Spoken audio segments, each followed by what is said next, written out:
So what we're going to do is we're going to take each body organ, and I'm going to draw it. Sorry about this, okay? And we're going to look at these things: sympathetic, parasympathetic, and psychosomatic illness. So first we have to define psychosomatic illness. But a psychosomatic illness is a real physical illness caused by psychological factors. A real physical illness caused by psychological factors. The statistics are estimating as about 70 to 90% of all illnesses are caused by psychological factors. And that means like thinking about them negatively, interpreting something as being very stressful. So when I ask my students in my classes, I say, what makes for a good life? They give me the things like family, money, having goals in life, having hobbies that you enjoy, but they all kind of agree that the be-all and end-all is your health. And if you do not have your health, then nothing else matters. So one of the reasons why I feel like it's really important to focus on what stress does to the body and to understand stress is basically the people that are going to do well in life are the ones that handle stress well. The people, when you fall, when you fail in life, it is usually due to stress. It is usually due to like an over-exhausted emotional system, and that will cause the body to break down. You will have illness, or you just give up on things when you probably could have gone a little bit further, or you made major mistakes by lashing out at someone that you shouldn't have lashed out at. And when you think about it, stress ruins everything. It ruins our bodies, it ruins our relationships, it may ruin our potential to make money, it may ruin our potential to make more money.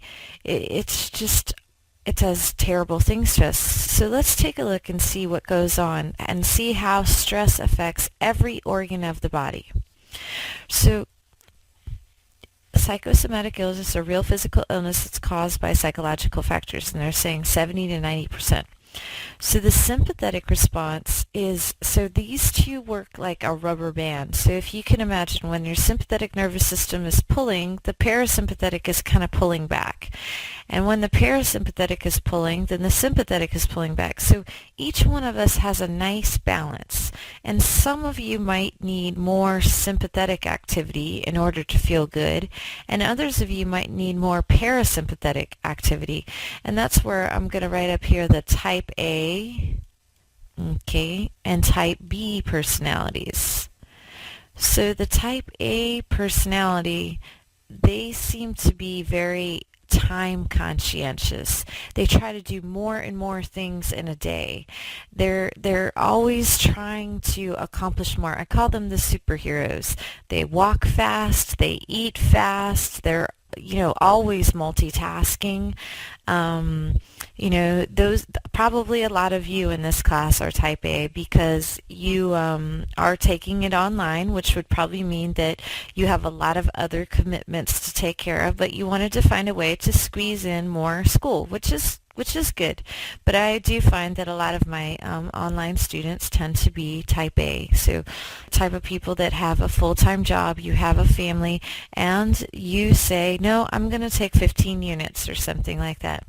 Whereas there's other people that are type B that they tend to take a much more relaxed approach to life. They don't like to be stressed out.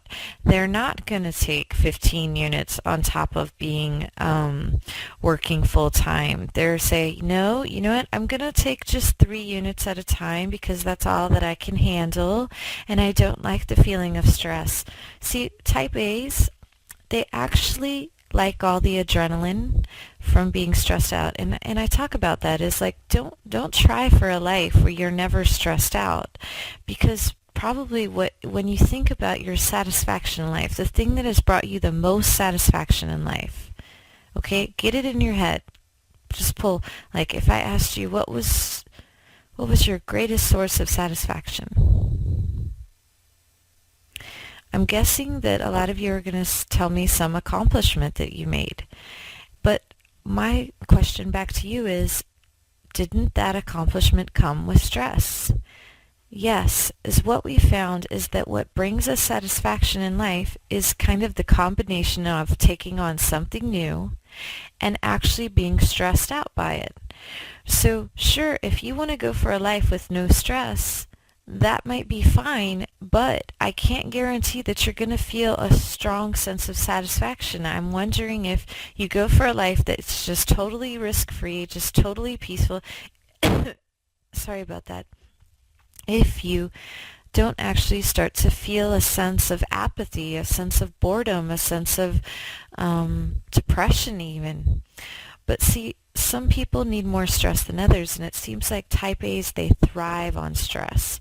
But type A's put a lot of extra stress on their body because they're making their bodies work at such a high rate. So type A is actually called the disease-prone personality. But the only way that you're going to, well, not the only way, but the way that what makes you really the disease-prone personality is if you're hostile. See, there's some type A's that they love to be stressed out, okay? They love to do more and more and more. Maybe you're one of that.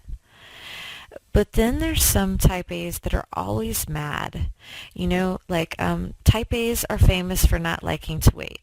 But the healthy type A's, what they're going to do when they're waiting for something is they're going to probably multitask. Let's show you the difference between a healthy type A in a grocery line and an unhealthy type A in a grocery line.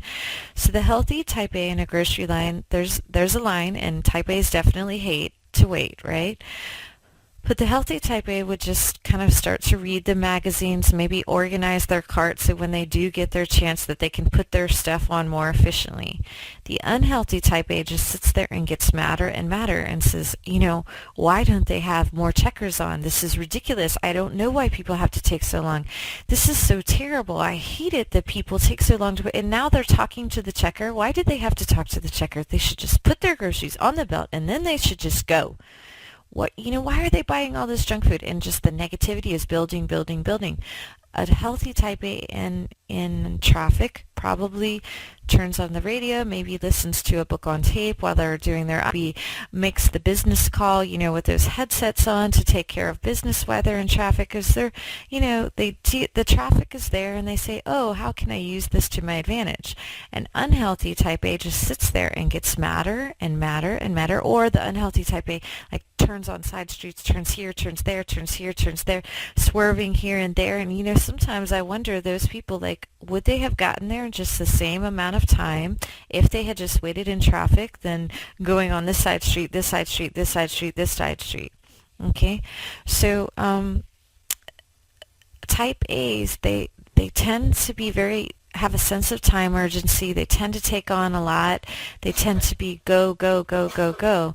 And this causes a lot of extra pressure to your body. But what seems to really make you susceptible to the psychosomatic illness is being mad all the time. So those of you who recognize you're a type A, I think you need to try to make some adjustments in your life to realize that don't combine your type A personality with the hostility. Now the type B people, actually they don't like stress. And so they structure their life around is, I'm not going to take on too much. I'm going to have a life that just goes at my pace. So type Bs tend to walk slower. They tend to eat slower. They don't seem rushed all the time. You can definitely see a type A. They run from place to place. They always have to do more, more, more, more, more. Whereas a type B takes their time. So type Bs tend to have less psychosomatic illnesses. Okay, so let's take a look at this. So the sympathetic nervous system, this is what happens when you get stressed. This is going to speed up your heart rate. Speed up.